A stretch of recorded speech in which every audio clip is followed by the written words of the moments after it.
pro-life letter. Conservatives on Capitol Hill ask President Joe Biden to stop pushing policies that provide abortion on demand. Immigration crisis, what lawmakers learned after visiting the southern border. Biden administration. The White House hosts the Japanese Prime Minister and makes a new announcement in the fight against COVID-19. And message of hope and consolation. Pope Francis speaks out about Brazil's rise in coronavirus cases. On EWTN News Nightly for Friday, April 16th, 2021.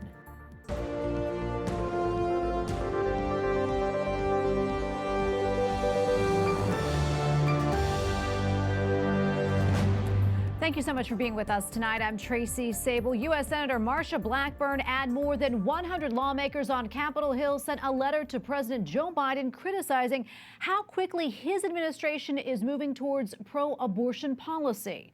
Accountability is important. Protecting life is important. Making certain that taxpayer dollars are not used to fund abortions, that is important.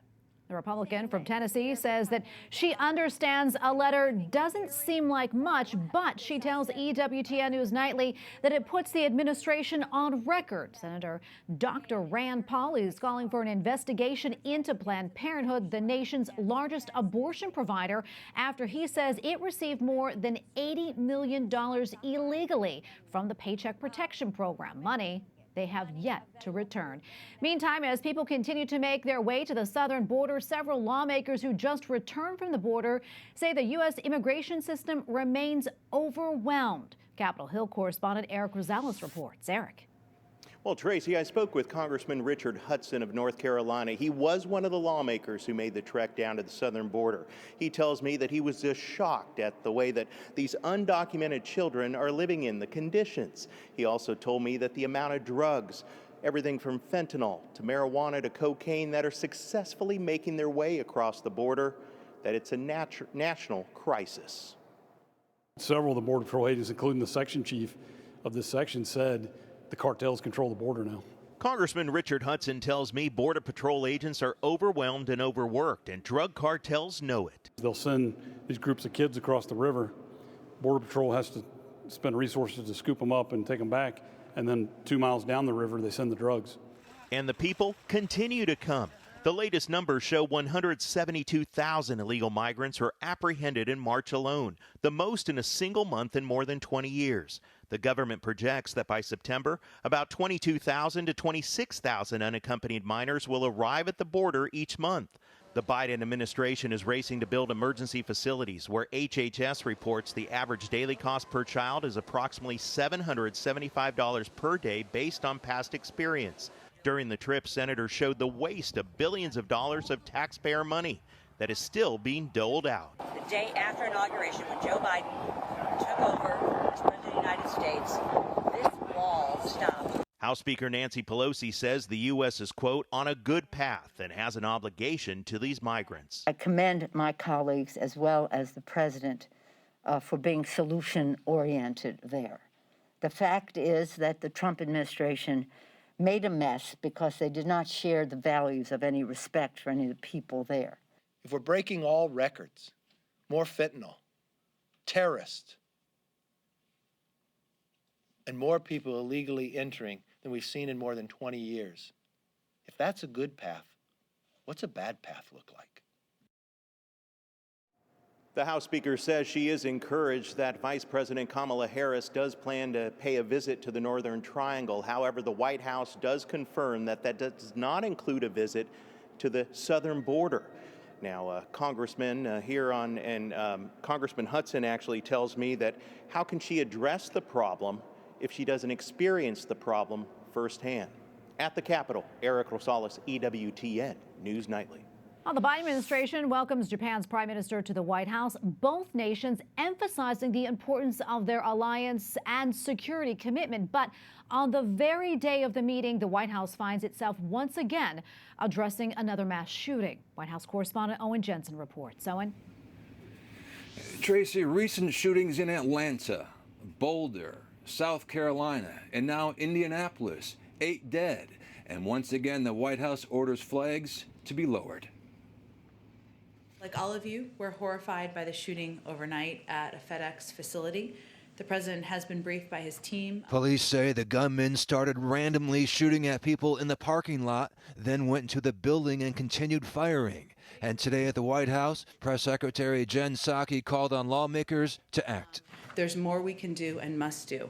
The Senate should take up and pass the 3 bills strengthening background checks that passed the House with bipartisan majorities. It is now my great pleasure to welcome the Prime Minister of Japan. Meanwhile, the Biden administration's meeting with Japanese Prime Minister Yoshihide Suga to focus on strengthening alliances in the face of a growing economic and military threat from China, while promoting a free and open Indo-Pacific. I also look forward to our conversations about our mutual commitment to the Indo-Pacific and the work that our nations will do together to continue with peace and prosperity in that region of the world. Through an interpreter, Prime Minister Suga told the Vice President the Japan-U.S. alliance needs to be strong. This is an alliance that is connected by universal values such as freedom, democracy, and the rule of law. And on the COVID front, more money to battle virus variants. We are announcing a $1.7 billion investment to bolster the ability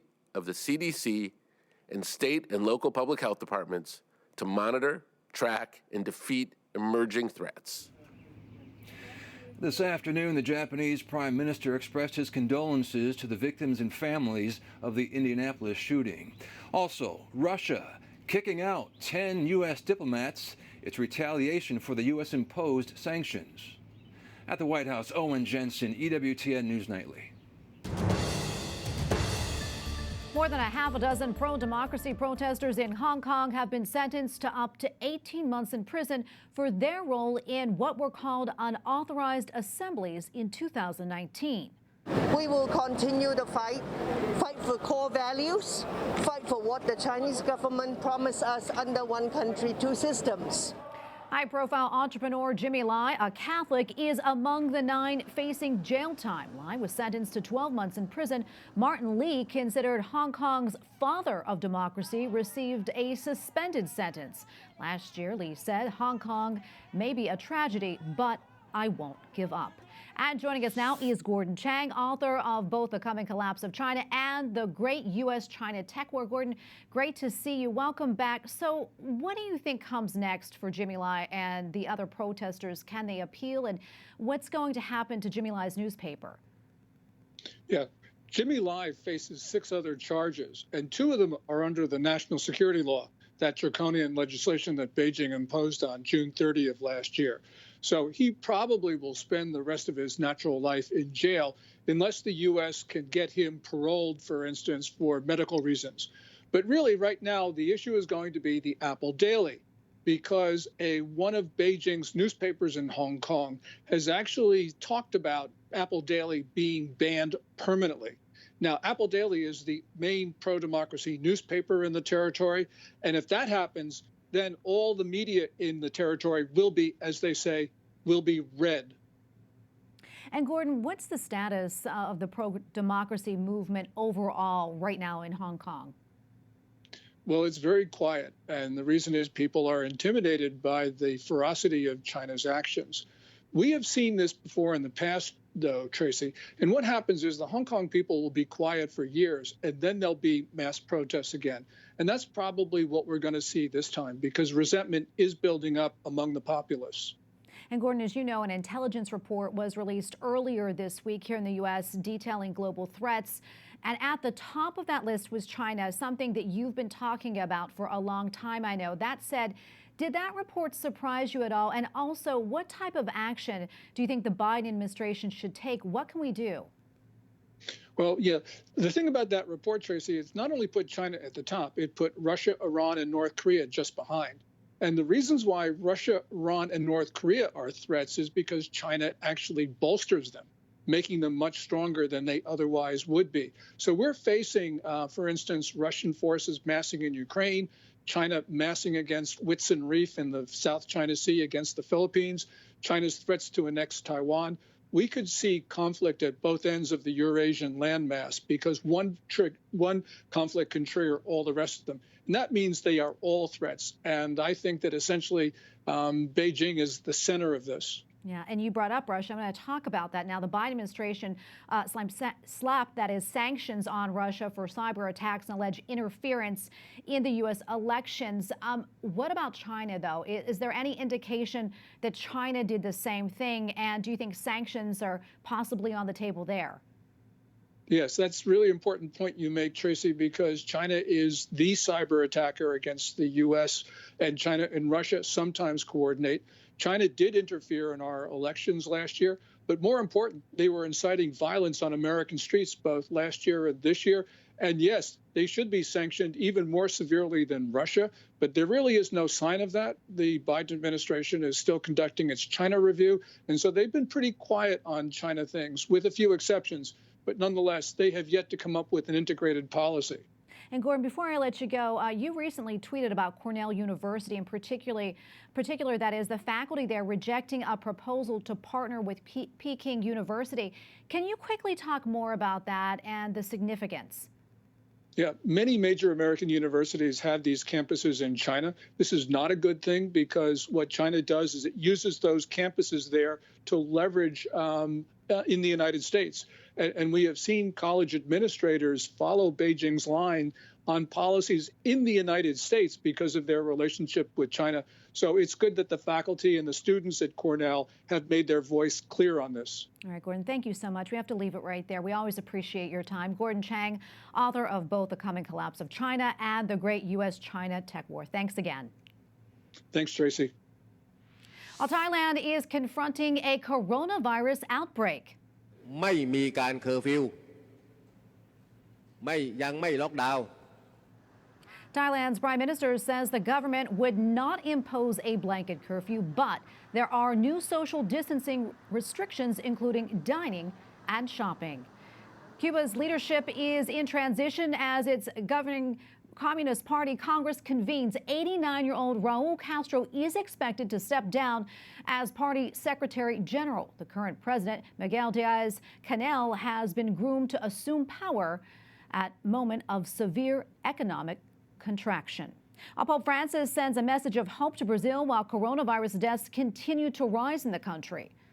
No solo el coronavirus, sino también otro virus. The Holy Father asked God to grant eternal rest to the hundreds of thousands who have died there. He said the Easter season renews the hope in our hearts. Life will conquer. Brazil has the second highest COVID death toll in the world after the U.S. Coming up, priestly vocations. We take a closer look at the benefits of a new video series.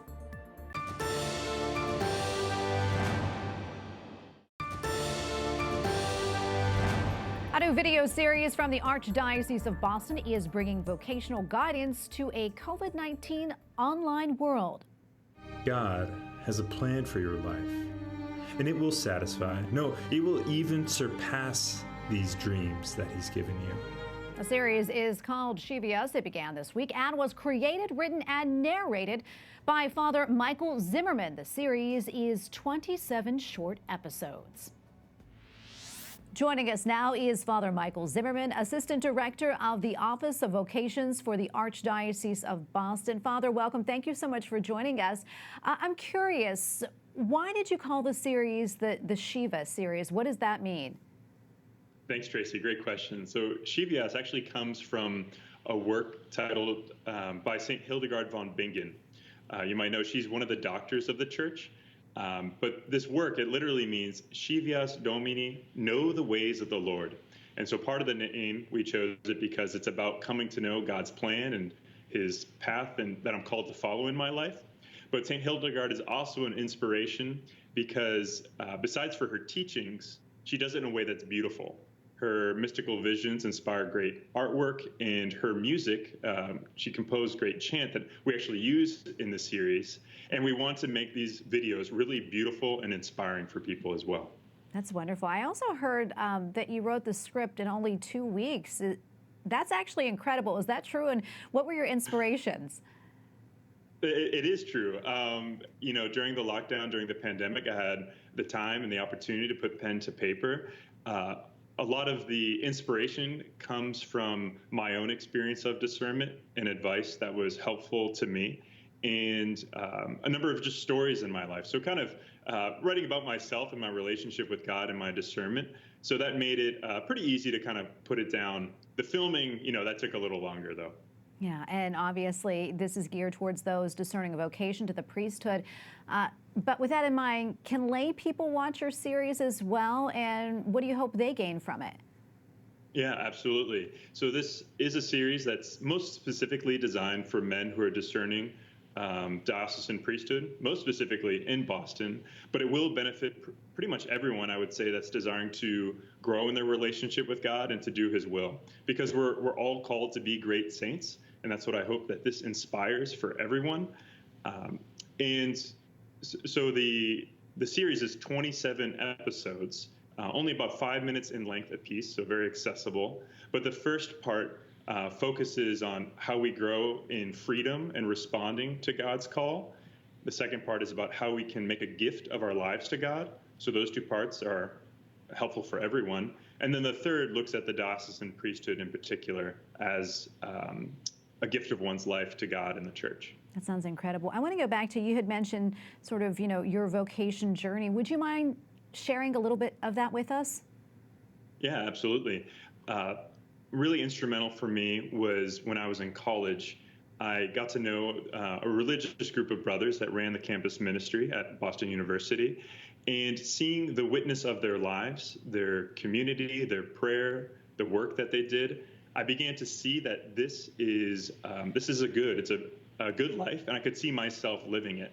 And so that's why I think these videos are really helpful as well, because I'm not only giving you advice like you could get in a vocations book, but I'm showing you my own path. I'm telling you about it, and you get to see the people and the places that inspired me. You get to see my passions, such as rock climbing or running or all these other things that I'm doing in this series, and being able to see that this is real, that God's call is real for each one of us, and he's calling those who are watching as well. So begin to recognize that in their own lives, and to see the beauty of it is a big part of this series. Yeah, and would you mind talking about, you talk about inspiration, talk about what inspired you to do this, and also the importance of the timing of it right now? Absolutely. So I've been working in the Vocations office about 1.5 years, and almost from the very beginning, I realized that there's a lot of men and women who desire to know and to do God's will, but they don't know where to begin. They don't even know how to start. There's books about discernment. There's vocation testimonies they can watch, but there's not really kind of a comprehensive guide to walk them through that process of addressing the questions within their own heart and learning how to entrust them to God.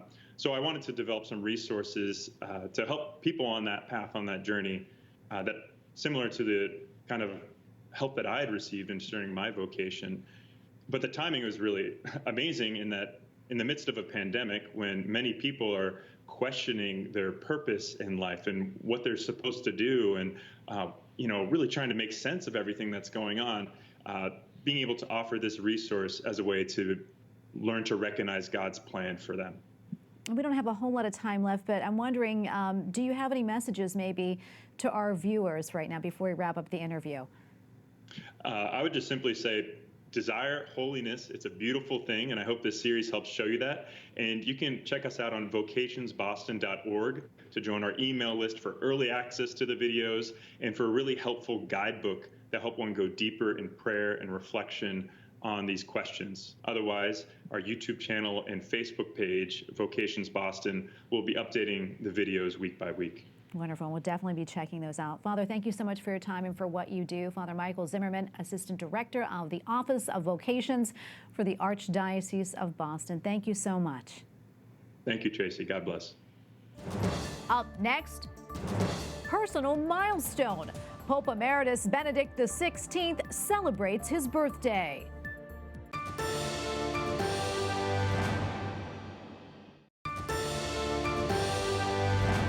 Tonight on EWTN News In Depth, a closer look at the growing trend of legalizing euthanasia in Europe. Plus, host Monse Alvarado speaks to Archbishop Charles Chaput about his new book. I'm always reminding people that Jesus was nailed to the cross for a reason. Archbishop Chaput reminds us of the importance of following the gospel.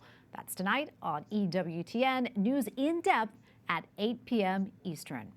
Pope Emeritus Benedict XVI turns 94 today. Benedict is the longest-lived person to be elected pope. This will be his first birthday after his brother died in July of last year. Nowadays, he is often in a wheelchair and lives a simple life in a monastery in the Vatican gardens. Several times, Pope Francis referred to him as a wise grandfather. Joining us now is Father Ralph Weimann, professor at the Angelicum, also known as the Pontifical University of St. Thomas Aquinas. Father, welcome. Thank you so much for joining us. Tell us, how is Pope Emeritus Benedict celebrating his birthday, and how is he doing? For Pope Benedict, life is above all a gift of God. He was born on Holy Saturday 94 years ago. And as you know, Holy Saturday is, as he described, immersed in the Easter mystery. Life becomes a new meaning through Jesus Christ, and this new meaning is reflected in his person. 2 years ago, I had the opportunity to participate. It was before Corona and so forth. I had the opportunity to participate in his birthday celebration, at least in the very first part. And he started with a reflection, with a silent meditation before Mass, and then he celebrated and concelebrated with Archbishop Genswein the Eucharist, the mystery of God, the mystery of life itself. So when he celebrates his birthday, he makes always reference to God, thanking him for the gift of life and for all the other gifts he has given. And through these gifts, he has illuminated the Church.